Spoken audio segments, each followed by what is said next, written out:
What is going on, everybody? It is Jay or Soar here, back with a new YouTube video. We're doing something different today. We're going to be going over Gardevoir EX in the brand new Scarlet to Violet to Journey Together format.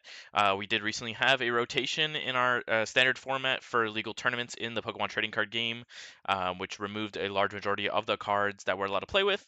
And now with Journey Together, we got a bunch of new cards. Gardevoir is one that has been hit the hardest going into this new format, and a lot of people are wondering, how should we be playing Gardevoir? Well, luckily for you, I've been looking at this deck a lot, being a Gardevoir fan for a long, long time. And ever since Vancouver Regionals, basically, I've been looking at this deck in this format. So I have a little bit of credibility under my belt, and some time put into the list as well. So hopefully you guys can stick tuned. I'm going to be sharing my deck list and more in the video. And we're going to have more of these videos coming up in the future, both on my YouTube channel and on my Metafy. So please stay tuned. Links will be in the description, and let's get right into it. So, as I said, we're going to be going over a little bit about myself, what happened in the rotation, the kind of deck list that I'm working with right now with Gardevoir, and the possible inclusions that you can put with it. And then also the expected matchups, how the deck actually fares into the metagame now that a bunch of new decks are in the meta, a bunch of old decks are out of the meta. How does Gardevoir even stand against these Titans? Are we going to be favorable, unfavorable, even? How do we have to build to beat them? So let's get it. Let's take a look at these guys. So, about me, for those of you who are new or do not know of me, my name is Jay. I go by Soar in the online community. I've been competing in Super Smash Bros. Ultimate for about 13 years. I guess the other games prior to Ultimate. Um, but I've been basically competing for more than half my life, which is kind of crazy to think about. But in terms of the Pokemon trading card game, I've only been competing for about 2 years now. I started competing last season, in the 2023-2024 season, and then now in 2024-2025, I'm really pushing for that World's Invite. Currently, I have 680 CP, top 75 in North America. And as you can see with the Limitless page here, I have 6-time day 2 finishes with 2 top 64s. 3 of those day 2s being with Gardevoir at Sacramento, EUIC, and Vancouver, all in this season. So I have some experience with the deck. I kind of know what's going on. Obviously, I'm not the best Gardevoir player of all time, but I have a general understanding, and I feel like my information could be valuable to some of you. And as you can see, I've played other decks as well: Charizard, Goldengo, Lost Box, and others at very high levels. So yeah. In terms of rotation, as I was saying earlier, Journey Together has released, and we lost all the cards that were in the Sword and Shield era. So basically, every card that has a yellow border, that had been released from Sword and Shield base set all the way till Sword and Shield, Crown Zenith, I guess was the last set, or Silver Tempest, are no longer standard legal. We cannot use these cards anymore. And how does this affect Gardevoir? Well, Gardevoir gets hit really, really hard. First and foremost, we lose Kirlia from Silver Tempest, which was probably the biggest defining card of the deck. Kirlia had the Refinement ability, which allowed you to, once per Kirlia, once during your turn, you could discard a card from your hand and draw 2 cards, which is just an insane concept. Being able to just thin through your deck super quickly, you get rid of the bad cards, draw the good cards, all that stuff. You're basically Iono proof because you can draw so much. You can abuse Iono yourself because you can brick yourself. Basically, you have a strong early game, strong late game, strong mid game, all because of this one card. Pairing it with Gardevoir EX, obviously allowing to get those psychic energy into the discard, we can psychic embrace them back onto play. So Kirlia was just a staple, and it was a given, right? When Kirlia released, we knew it was a good card, and then when Gardevoir EX got revealed, we were like, oh, we have an insane pairing here, all in the same evolution line. So it was very easy to go from Ralts to Kirlia, discard all the cards you need, and then you get your Gardevoir out, and the synergy was just so natural, right? Um, so we're going to be losing her. Additionally, with her, we're actually also losing Radiant Greninja. All Radiants are no longer in the standard legal rotation, and Radiant Greninja is the best of all of them by far. Some people would even argue that Radiant Greninja is one of the best cards of all time. Greninja, similarly to Kirlia, his ability was actually that once during your turn, you may discard an energy card from your hand to draw 2 cards. So same concept as Kirlia, but instead of any card being discarded, we can only discard Psychic Energy or Dark Energy, basically any type of energy. But most of the time it was Psychic, as we were trying to get those Psychics into the discard, right? That was the game plan of Gardevoir. So we're gonna be losing that. Another hit to the consistency, another hit to the draw power, another hit to the how fast we can get these Psychics in the discard to allow Psychic Embrace to do what it does. So these are all pretty big hits. Can't lie. On addition to that, we are losing a couple text consistency cards and attackers. The main ones that I wanted to highlight here were Cresselia from Lost Origin, which like was mostly used in Lost Box matchups, in Dragapult matchups, basically allowing you to manipulate the damage on your board and flip it back to your opponent's side with Moonglow Reverse. So we are losing her. It's not the biggest end of the world, but it does affect some matchups, which we will get into later. Additionally, we're going to be losing Mawile, also from Lost Origin. Mawile was a sweet, sweet tech that we could throw in every couple of months when people forgot about it, and it basically had the Tempting Trap attack, which allowed our deck to have a Retreat Lock option, and we could trap things in the active with Retreat Lock. And if people didn't have a Switch Out or a Professor's Turo or anything like that, we also did 90 more damage on the following turn, allowing for our Gardevoir to hit insane numbers on some things. We could set up some cool checkmate scenarios with Mawile, so losing it is a little unfortunate. It wasn't a main inclusion in every single deck list for the entirety of the format that it was in, but more recently in the last year or so, it was very popular. So losing it is going to be felt. But we'll probably find other options. They'll probably print something similar in the near future, I have a feeling. The big one for me, I think the biggest one actually, is going to be Hisuian Heavy Ball from Astral Radiance. As you can see there on the bottom left, Astral Radiance, or rather Hisuian Heavy Ball, is a very simple card. You look at your prize cards, you take any basic Pokemon out of there, and you switch it with the Hisuian Heavy Ball, and then you shuffle your prizes. Now, we're going to be losing that, and why that affects Gardevoir really hard is because Gardevoir is kind of like this toolbox deck that you play a very heavy Gardevoir line with the Kirlias, the Ralts, the Gardevoirs, and then you use the rest of the deck space basically as a toolbox for different attackers. You have your Drifloon, you have your Screamtails, your Cresselias in the past, all that stuff. And typically we were running only one of these attackers, one of each. And if they were prized, we would allow Heavy Ball to be able to get those out of the prizes for us. So we kind of had a search for our prize cards, which now we don't have that anymore. So that actually is a very relevant thing. If we're going to be relying on, for example, Drifloon in all of our matchups, and Drifloon's prized, now we can't get the Heavy Ball anymore, so we actually have to work a little harder to get to that Drifloon. So this might result in some deck lists having to include two of a certain attacker if we think that attacker is very crucial in majority of matchups. And we'll see how the deck list kind of get built around the lack of Heavy Ball. It does definitely get felt sometimes.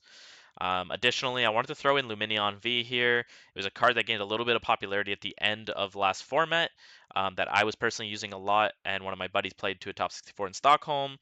Lumineon V is just a great card. Go get a supporter card. Luckily, by this rotating, it actually does help us a little bit against our opponents. If we're disrupting them, they can't just like Lumineon for boss to win the game, stuff like that. But it is notable that Lumineon is gone and we cannot include that in our deck list. There's obviously a bunch of other attackers and a bunch of other tax and consistency cards that we're losing, but those were the main four that I wanted to highlight. So now that we know what is leaving in rotation, what are we gaining in rotation? Number one, and this is what everyone was expecting, or unexpecting rather, I think. Ends Zoroark EX. Now, this has been a card that some people theorized, maybe we could throw it in Guardy, haha, it has the same ability as Kirlia.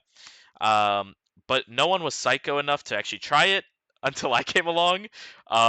And you're going to see in the deck lists that are coming up, a lot of them are going to be featuring this End Zoroark card. And I really do think this could be the future of Gardevoir, having this Zoroark package. Now, we still really are early in the format. The set just released today on March 28th, and I've only been playing with it for a couple weeks now with proxies and stuff. So if we looked at this video 3 months, 6 months, a year down the road, maybe I'm just psycho and this was a crazy idea. But I do think it has a lot of potential and a lot of power in the late game. So I've been playing this End Zoroark EX in my Gardevoir deck, and you'll see that in the deck list shortly.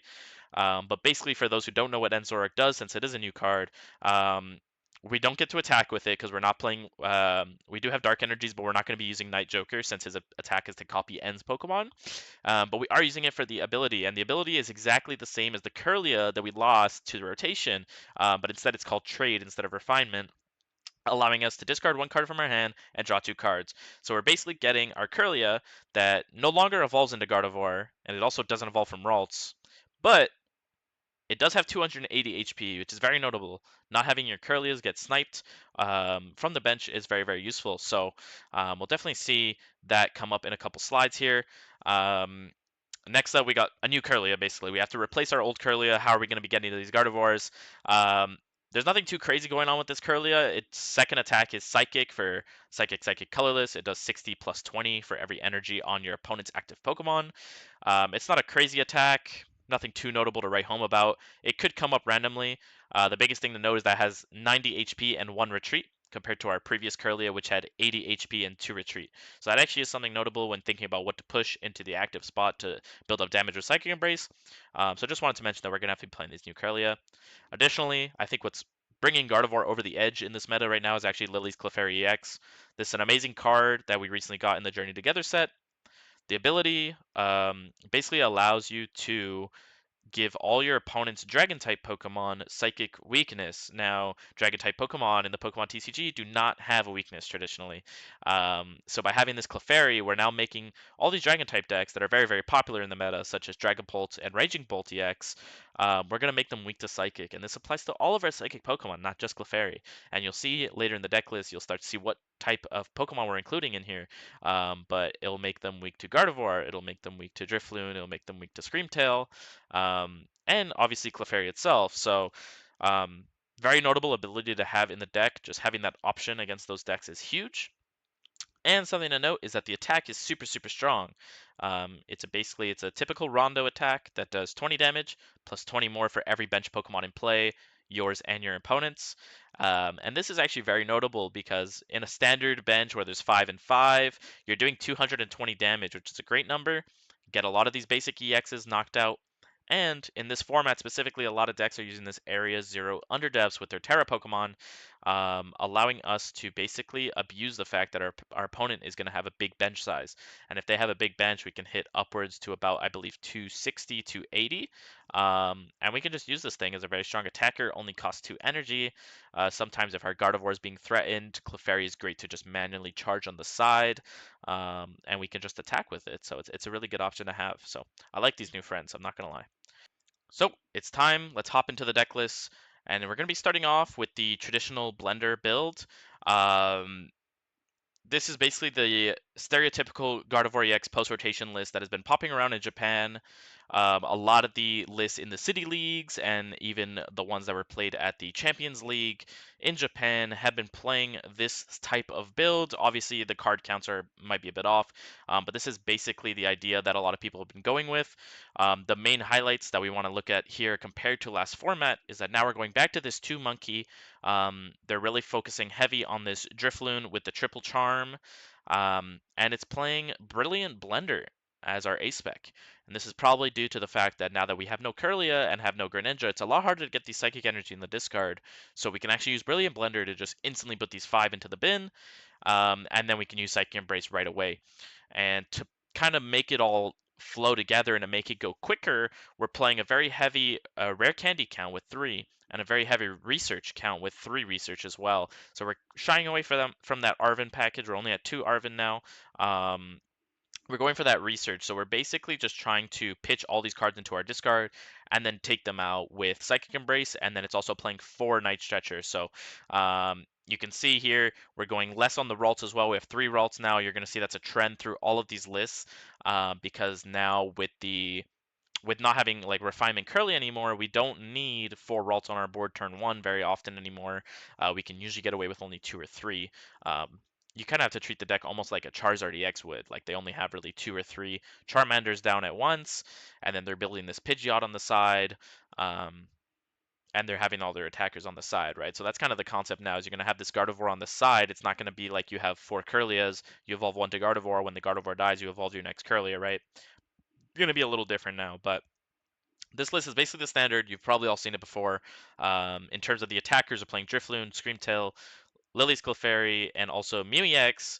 Mew is one of those Pokemon that not only is it going to help us draw with the restart, and it's actually in a couple of these lists, Mew EX is also really good with genome hacking into the meta. You can copy a lot of the meta threats, such as Dragapult, such as Raging Bolt, and with Clefairy, you're doing damage to them. You're doing weakness, rather, so you're doing double damage. So it's actually pretty relevant to have. As well, there's also Badoo. Because the deck is not playing Kirlia, and it's also not playing TM Evolution, we're really relying on that rare candy. The games where we have to go second instead of first, we're basically going to be using this Badoo to buy us some time and lock our opponents out of their item cards, slowing them down, and then when it goes back to our turn, we can go Rare Candy, Gardevoir, Brilliant Blender, Poffin out of Drifloon, get out of Screamtail, and just go boom, right? So this is basically the standard list that I think if you were to fight Gardevoir blind, this is what you should be expecting. It's a great list. It's a little bricky for my liking. I've tried to tweak it. I've tried to add in Cleffa. I've tried to add in more research. I've tried Secret Box. I've tried a bunch of different things. Nothing feels that great. It like functions, but it's a little bricky, and the early games are really, really rough, and the mid games and the late games are even worse because if you don't thin your deck really hard with the researches, the late games gets really hard. You get Iono to 2 and you don't have a draw engine other than like Mew and Fez, which are obviously great. It's done well for plenty of decks in the past, but it doesn't hit the same with Guardy. I don't know why. It just feels a little weird. So that's why me and my group, we kind of came up with this idea. So we're going to move on to this next one here. This is what I was talking to you about the ENS Zoroark EX. So credit to Cyrus Davis TCG. Me and her have been working very, very hard on this list. This specific 60 cards is from her. I have a couple variations that I was working on prior to talking with her about it that I will show in the next couple slides. But this specific 60, and seems to be the one that works the best, is hers. So all credit goes to Cyrus Davis. We've been working on the list back and forth, and I'm sure we're going to come up with more ideas and more innovations for the deck in the coming weeks, leading up to both Atlanta and Milwaukee regionals. So let's dive into it. What is going on over here? Why are there dark types that is not Pheasantipity in my Guardy list? So, like I said before, we lost Refinement Kirlia. Why not just put it back in the deck? Except now it's a 280 HP beast. The only reason why a lot of people aren't trying it is because it's very hard to get these Ralts and these Zoroas out and to try to balance evolving both of them. You have mixed evolution lines, but the way I've been treating it is almost like a Charizard Pidgeot deck would in the past. You have this Charizard EX with your Charmanders, and then you have your Pidgeys that you're trying to rare candy. You're trying to get all of them set up right. And obviously, it's not the exact same. Pidgeot can go get any card. Zoroark's only drawing 2 to 4 cards, but the concept is still the same, and it makes your mid game and late game really, really strong, allowing you to have more and more draw power. So that's why we're using Precious Trolley as our ace spec. Precious Trolley is kind of the key that we've been noticing in here. We've tried a bunch of different ace specs. We've tried the Blender, we've tried Secret Box, we've tried Stamp, we've tried everything. But once we tried Trolley, everything kind of just clicked. It's very easy with this deck to go blind second. And you can easily just trolley out these Ralts, these Zoroas, any sort of attacker you might need, um, and then TM Evo. And all of that is basically accessible from an Arven, assuming that you start a Poffin in your hand or an Energy in your hand or anything like that. An Arven gets you the rest of the combo. So going second with this deck, obviously you do need to start Arven, which is why we're playing 2 Pokegear in here. And basically, Precious Trolley allows us to have all the space that we need. We're allowed to cut down on those Buddy Poffins and have the space that we require. So, other interesting cards in the list is this Switch. We're playing a Switch and a Turo. The reason why we have to play Switch and Turo is because this ENS Zoroark does have a 2 retreat cost, so a lot of decks are able to trap it in the active or like boss it and hit it for 200 and like you can't really move it. Um, as you play with the deck more, you'll notice if you have a spare Psychic or a spare Dark Energy in your deck, just like in your hand, it's sometimes beneficial to just attach it to the Zoroark and let it sit there for the rest of the game. I do this often with Dark Energy since we only play 2 Monkey Dory. And we play 3 dark, so if none of them are prized, we'll still be able to have access to our double monkeys, and then that third dark can go on this Zoroark, and should my opponent ever try to trap my Zoroark, I can just grab a Psychic Energy or a Dark Energy, attach it, and retreat naturally. But we do have to play the Switch and the Turo for the times aren't going that great, and we can't just attach to it, so if anyone tries to trap our Zoroark, we have the Switch, which is Arven searchable. And the reason why we don't want 2 Turo is because picking up the Zoroark doesn't feel that good. Now we're like weakening our draw power and all. But if you wanted to play 2 Turo, I wouldn't fault you for it. It is technically a better card in the concept of Gardevoir. So 2 Turo is not terrible. Switch is sometimes useful on that turn 1 when you want to go TM Evo, but let's say you started with a Ralts and you prize the Ralts and you want to TM Evo 2 Ralts, you can use Switch to switch into like a Monkey Dory, for example, and then Evo out those 2 Ralts. So that's an opportunity. Another big thing to note is that we have 2 Kirlia and 1 Rare Candy. This is a count that I've been playing around with a lot. I'm not too sure if it should be 1 Kirlia, 2 Candy, or 2 Kirlia, 1 candy. I think the games where you prize the candy, you can typically Evo the Kirlia out and then get to Gardevoir on the next turn. But the games that you prize the Kirlia, you have to Evo both the Zoroarks out, and then like you have to really dig for this candy play. So the 2 Kirlia has felt a little more consistent overall, but 2 candy is an option in this build. Um, in terms of the attackers, we're playing Drifloon, we're playing Mew-EX, Clefairy, Screamtail, all these guys that I've covered in the last list. And the reason why we're also playing these 2 charms similar to the Japanese list is because there's no more Lost Vacuum in the format. The only form of tool removal is Jamming Tower. A lot of decks right now are a little bricky and can't really afford to play Jamming Tower. They're often playing Artisan or other beneficial stadiums to them. Um, so it's kind of rare that our Bravery Charm gets bopped. So a lot of the time we're able to kind of play these Drifloons or these Screamtails or even Charming our Mew or Clefairy, and it's rare for it to actually get bumped. Whereas before, last format, every deck has a vacuum. So oftentimes your opponent would be able to go like vacuum away the Drifloon for a knockout, boss up the Gardevoir, take 3. Now it's not so easy for them. So I think Bravery Charm has a lot of merits in this format. As I go into my deck list later and my matchup chart, you'll understand where I'm coming from. But that's the main list. A lot of them are going to be slight variations from here. This is the main deck list that I would be focusing on if you want to try this Gardevoir Zoroark deck. Um, and yeah, let's go on to the next one. We got this one is the Charmless build. So this is an archetype that I tried similar to last format, where last format we were playing Triple Monkey, Devo, no Bravery Charm Drifloon. This type of list might only be good in certain type of metagames, and depending on what type of decks become popular in the meta. The main things to notice here is that we have no Pokegear. We're keeping that Precious Trolley. I did put Tuturo in this one, but like I said, could be a Turo, could be a switch.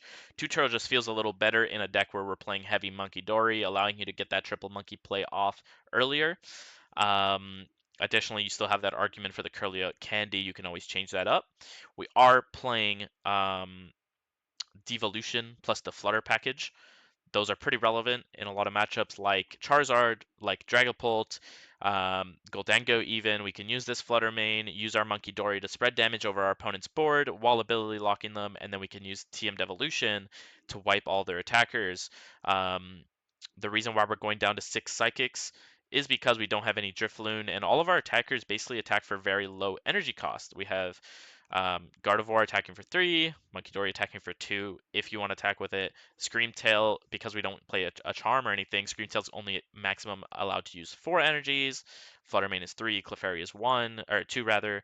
So we don't really need the 7 energies, and instead we're going to switch one of those energies for a third Earthen Vessel, making it just more consistent for us to get the Psychic into our hand, get the Dark late game if we need. We'll always have that extra Vessel kind of just lying around in our deck that we can just grab Dark Energies when we need to set up these Monkey Dories and get our combos going.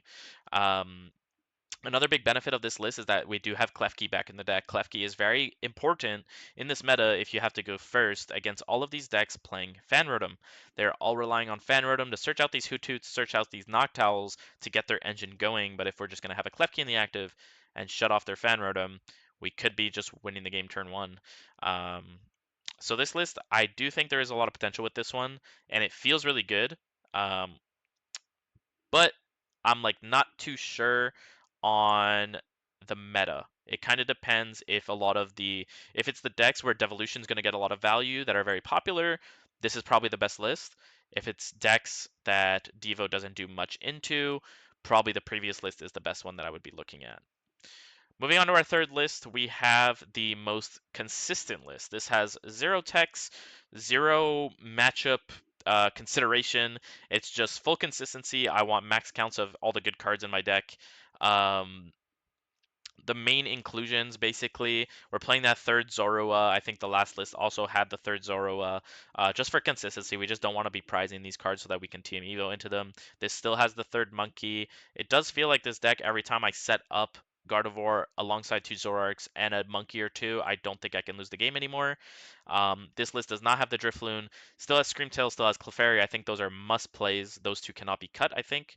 But it does not have Drifloon, does not have Fluttermane, does not have Klefki, does not have Mew-EX, no Badoo either. Um, basically all those counts are going towards consistency cards. So we have a third Buddy Poffin, we have a third Vessel, we still have the 2 Pokegear, we have a second Candy on top of it, um, and a Nest Ball as well to be able to get out our attackers. Most notably, this only plays one Stretcher. We kind of couldn't find the deck space anywhere else. I guess you could cut a Kirlia or a Candy for it, was my consideration. Um, but this is kind of the bare bones skeleton. I don't think this is the best list. It feels a little underwhelming, but in concept, you shouldn't need any other attackers than the ones in this deck. So there is definitely potential here to grow from, and it does function at the end of the day. The goal of the deck is to be able to function and to be consistently good in the early game, and this one feels to get there the most compared to all the other ones. So I like this list a lot. It's definitely worth mentioning and practicing. For the fourth list, this is one that got top 16 in a city league in Japan, and this one was Gardevoir Zoroark, but it included an Unfair Stamp as the ace spec instead of Precious Trolley. Um, it's really interesting. I do think Unfair Stamp is the best card in the format at the moment. A lot of decks lost their draw power to rotation, and Unfair Stamp just can sometimes win games. Um, Specifically for this list, a lot of the differences, and this is I forget the guy's name over in Japan, but all credit goes to him. Um, he played a 3/3 Zoroark, so we're actually playing heavier into that early, mid, and late game draw, allowing us to draw even harder off of our unfair stamp, try to find our unfair stamp early, um, and basically we're not losing to prizing either since we don't have heavy ball or anything. If we're prizing these Zoroarks and stuff, that's pretty bad. So by having a heavier line, we're going to be able to find them more naturally and everything. So I don't hate the 3/3 Zoroark. It's just that you have to find space for it, and that's where he ended up going down to 1 Monkey Dory and 2 Dark Energy. Just a little scary. I do think Double Monkey is still very powerful, um, but he is playing very heavy into this Drifloon package. He has the 1 Drifloon with 3 Bravery Charms. Theoretically, the way he's building the deck, if you have 3 Bravery Charm, that typically means your deck is trying to just go 2/2/2 with just Balloon Blast, Balloon Blast, Balloon Blast, or like maybe a Roaring Scream in there somewhere. So playing really hard into that Drifloon package. Um, So I guess you don't need Monkey as much if you're just playing into Drifloon, right? Because if you have 1 Monkey set up, your Drifloon can top out at 360 HP if you have all your Psychics. If you have to do some Monkey math, but you can get to 360. But I guess in an easy world, 330 it would be the ideal number for Drifloon. Um, so it's definitely possible. It's just a matter of getting there. And typically 360 or 330 is a good enough number in this format. Seems to cover most things in the format. So I don't see a real big problem with it, but it is just that. The other big one is the Bidoof over here. It is playing the Bidoof. Like mentioned earlier, if you're going second and you miss that TM evolution, you can have that Bidoof as an option to lock your opponent into the game and give you a couple more turns to draw some cards and play the game. Because we're not playing Precious Trolley, obviously he has the 4 Buddy Poffin. The rest of the counts are pretty standard as of what Guardy's been playing for the last couple months. We have the 4 Iono, 4 Arven, 2 Turo, 1 Boss, and then basically the 2 of all the good items. You have the 2 Ultra Ball, 2 Vessel, 2 Stretcher. He does have 1 Counter Catcher, but I guess that's where he found the space for the rare candy. 1 Super Odd. Super standard. It's just that 1 Monkey and the 3/3 Zoroark that is interesting. I think if you did want to cut down on the Zoroark line, that's where you would find your space for like your second Monkey and a third Dark. Something I do notice about this list and what I felt a lot was that I was having turn 1 paralysis in terms of not actually the status effect, but in terms of just mental paralysis on decision overload. On your turn 1, let's say going second, you have a lot of options. You can either go for TM Evo with the Buddy Poffins, you can go for Bidoof and then try to rare candy the next turn. You can go for, Klefki. You have a lot of different options, and it's kind of hard to tell which one you want to do a lot of the times. That's why I'm not a big fan of Bidoof in my previous list. Typically, I'm just trying to TM Evo every game and just try to get these Zoroarks or these Curlios out ASAP. Um, but the option for Bidoof is there. The option for Klefki is there. So it could take some getting used to, but it is definitely not a bad list. I do love Unfair Stamp, as I said earlier, and I think it's the strongest ace spec in the format. Probably the strongest card in the format next to Monkey Dory. So having both of them in the same deck is obviously a good thing. So definitely give this list a try. Shout out to the original creator of the list who got top 16 at a city league in Japan. And that's Unfair Stamp list. In terms of the expected matchup chart, I'm gonna just close my camera just to show the bottom decks here, but historically, for Gardevoir, matchups swing super heavily based on how we build our deck list, and this is why I had so many different deck lists included. And this is basically where the matchup spread is. So this is a rough estimate. Obviously, these are not accurate. I have not played enough games to really tell a lot of these matchups, but of the ones that I have played, this is kind of the idea that I'm getting. In the winning matchup, these are just decks that cannot contend with either our speed or our damage output or our list of options. For example, Mamoswine, EX, Miraidon EX, Raging Bolt EX, and Future Box typically cannot deal with our speed. Um, we can kind of just go faster than them and then blow them up with Drifloon over and over and over again, and there's not much they can do about it. The Raging Bolt is much harder than it used to be now that they're playing single prize options such as Fan Rotom and everything, but typically an Iono to 2 will get these decks kind of cooked, and sometimes even combining that with like a counter catcher and a Screamtail attack, you can set up for 4 to even 6 prize turns, and there's not much they can do to prevent you from doing that. Future Hands is a little scary because they can run you off really quickly, but because we're playing Rare Candy, I think the response is actually pretty easy, and it's not too bad at all. For this Feraligatr deck, it could get a little interesting. They do have like a lot of retreat lock and stuff, but I think against this deck, as long as you limit yourself to 1 or 2 Zoroark, and just don't bench too many things that can get trapped, and you keep your Turo and your Switch alive, you should be able to swap around, and you also play Monkey Dory, they play Monkey Dory, so you can kind of just focus down their monkeys, focus down their Feraligatrs with things like Screamtail, and just trade one prizers back and forth, and typically your deck is more consistent than theirs, so I feel like most of the games I've played of this matchup, you get set up prior to they do. For the wall stall deck that includes Melodic, Cornerstone Ogre Pawn, for Rigoraph EX, you kind of have an answer to everything. Melodic only blocks Terra Pokemon, which you don't play any. Cornerstone Ogre Pawn only blocks Pokemon with abilities, but you have Drifloon and Screamtail who have no abilities. And then it also, you have Farigiraf EX, which only blocks basic EX attacks, but you have basic non-EXs such as Drifloon, such as Gardevoir, such as Screamtail, etc. So all these matchups are pretty self-explanatory. You kind of just run through them without really thinking. In terms of the losing matchups, Dragapult Iron Thorns and just Iron Thorns in general, I'm going to kind of lump these together, but these two matchups are pretty difficult. Even if you are playing Klefki and Fluttermane now, it's pretty hard to actually pull off the combos that you need to attack them because they do shut off Psychic Embrace. Typically, the strategy before would be able to get like all these energies into the discard, try to get 2 Gardevoirs out, and then Psychic Embrace all your energy onto these Gardevoirs. Um, and then just like attack with a big body guardy.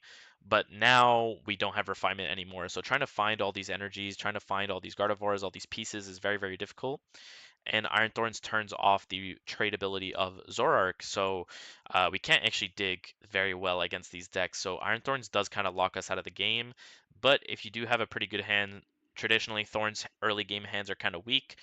So sometimes you can get a head start, but in a best of 3, I wouldn't consider myself favorable whatsoever. In terms of Frostlass Espathra with the Monkey Dories, they kind of just wipe you. We used to have a chance back in the day with Cresselia, but now that we don't have Cresselia anymore, it's kind of hard to flip this damage around, and it's pretty pretty bad, I won't lie. And then they play more monkeys than you do, so if you're leaving damage on your board, they're generating damage on their board. Typically, they're just gonna wipe your whole board. They play Devo as well, so if you have only 1 or 2 Gardevoirs out, they're just gonna Devo you to Kirlia. Kirlia's gonna die because it only has 90 HP, and it's just not a good time. It's very easy for them to go triple Monkey Devo and then Badoo you out of the game. I don't think this matchup is very favorable whatsoever, but their deck is pretty slow to start, so you could sometimes get a pretty good head start lead, maybe even a 3 to 6, and then from there you can kind of carry out your momentum. It is definitely winnable, but it's not favored. Um, Hydreigon, in a similar light, it's just very Obsidian can just destroy you. I don't think the deck is very relevant in the meta. I think it is very weak, but Obsidian is very bad for your deck. It kills 3 of your attackers and like your monkeys. Uh, Crushing Headbutt can also be very detrimental, discarding 5 cards from your deck. We are a very resource heavy deck right now.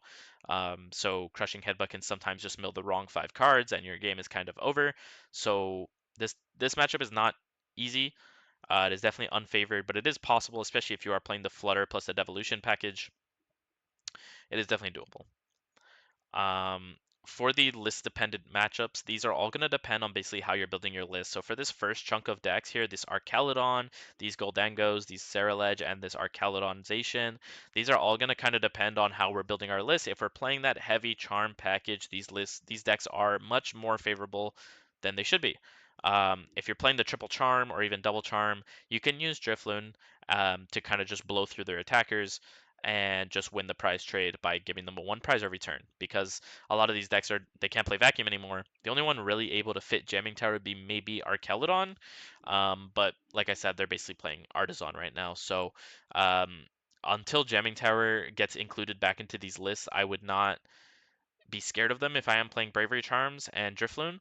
But if I'm not playing Drifloon, these become immensely difficult matchups. You basically just can't one-shot anything. They all play Monkey Dory. They can all flip your damage back, especially the Arcaldon. The Goldengos are teching in rigid bands to take even less damage. So it's just really hard to get through their big HP numbers if we don't have that Bravery Charm Drifloon. On the end here, we have Charizard Dragapult and then Charizard Pidgeot.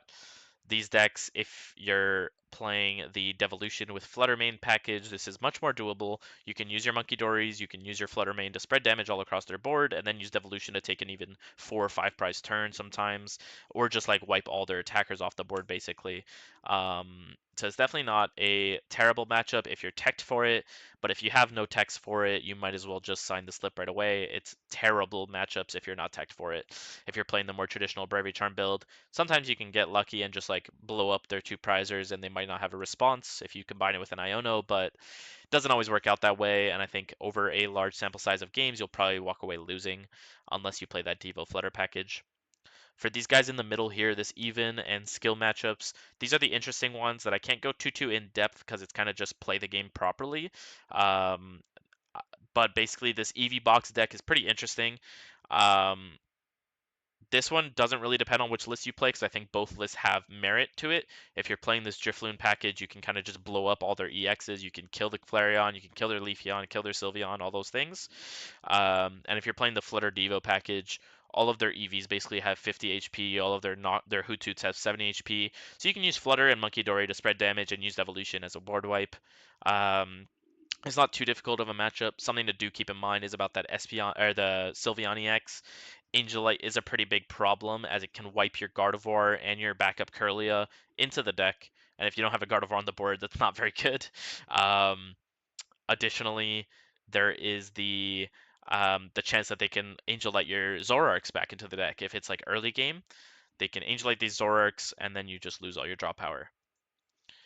Additionally, for the Zoroark matchup, it's a little interesting, and this is, I think, probably one of the most skillful matchups in the game. Actually, it relies a lot on a good understanding of the prize map, since they do hit your Gardevoir for weakness, and they do have spread attack in the Darmanitan.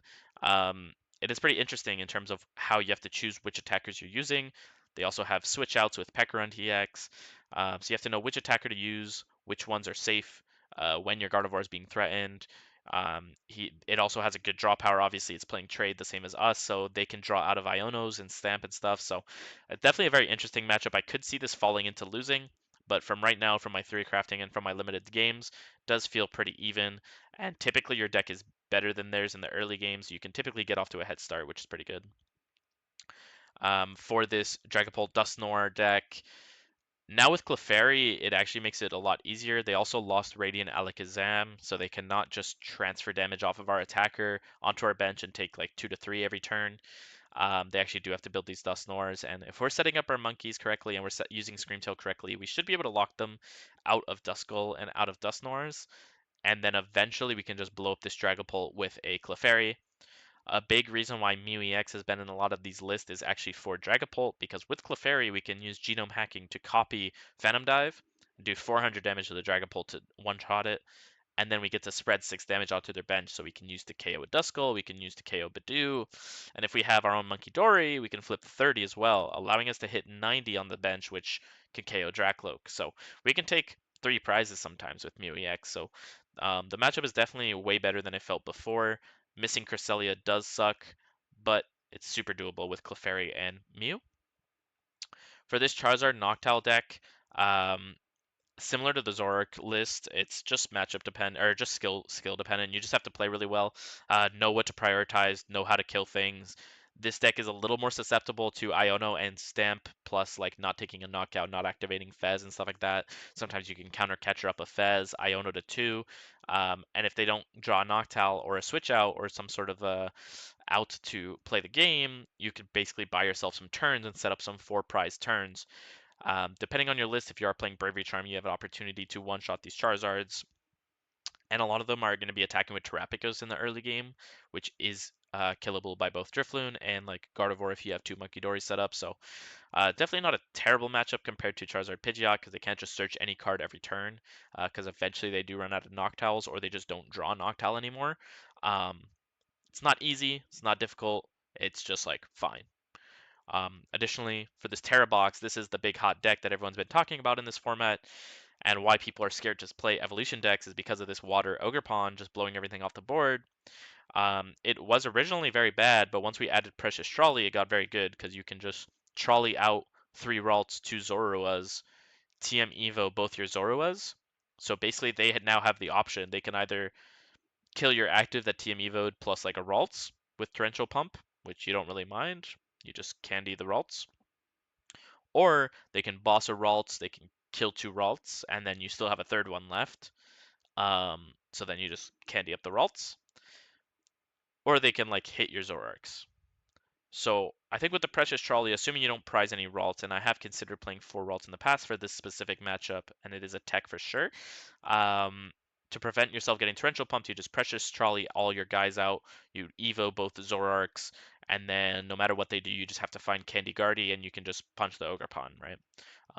Pretty simple matchup. Other than that, once you get set up, I don't think you can actually lose this matchup. It's very, very easy once you get your Gardevoir set up. They have no way to really threaten it. Their Pikachu caps at 300. So unless you're leaving damage on their board and they play Munkidori, they actually can't one-shot you. With your own Munkidori, you can easily get through all their Pikachus. All their guys basically have 210 to 230 HP, which is all killable by like Drifloon with a Monkey or Drifloon with a Charm. So very straightforward matchup once you get through that early game. But the early game can be very, very scary sometimes, and sometimes you do just get run off the board. Um, so it's like fine. It's a fine matchup. For this Slowking deck, again, I was going to put this in winning, but we do have to address the elephant in the room. They can copy Kyurem, and Kyurem can snipe three of our guys, which can get rid of our Ralts, our Zoruas, our Kirlias, and our Munkidores, and even our attackers. Their deck is a bit of a brick, like I've said in the past, so if we do Iono them, we do some Screamtail shenanigans. We are also basically a one-prize deck, so we can uptrade into them pretty well. It's just the fact that they do have the Kyurem, so I do have to put in even specifically because of that. It should be winning most of the most games, but Kyurem is a card, which makes it a lot closer. And that's everything. Thank you guys so much for watching. I appreciate it. I hope you guys did learn something new about Gardevoir EX in this new format. This is going to be a new style of video that I'm going to start doing for a couple different archetypes and just every time we have some new updates in the format and everything. Let me know any feedback, anything you might want me to include for the next time. If you have any questions for the deck list, you can always contact me on Metafy. I do offer coaching at metafy.gg/@soar. My prices are pretty cheap compared to the market. So if you do have some questions about the deck, you can reach out to me there or on Twitter at SoarJM. Um, Additionally, I will be posting more deck lists, so please do follow me on Twitter. Every time I compete at a local tournament, whether it's a League Cup, League Challenge, I do typically post my deck lists. So if you want to see any sort of evolution of this list over the next couple weeks, over the next couple months, I'll probably be playing it a lot at my local scene. So if you follow me on Twitter, you'll be seeing those deck list photos pretty regularly. And then, yeah, Metafy if you need any coaching, if you want to learn how to play the deck, or if you just want to learn how to play the new format. Obviously, as I've said before, I've played a lot of different decks at different levels. So if you do have any questions about any deck in specific or the format in general, I'm always there to assist you. You can always contact me on Metafy. So, but that's going to be it for us. Thank you so much for watching. Don't forget to like, comment, and subscribe. And yeah, just leave any feedback, basically anything you'd like to see differently done for the next time. But thank you all so much for watching, and I'll see you guys on the next time. Peace.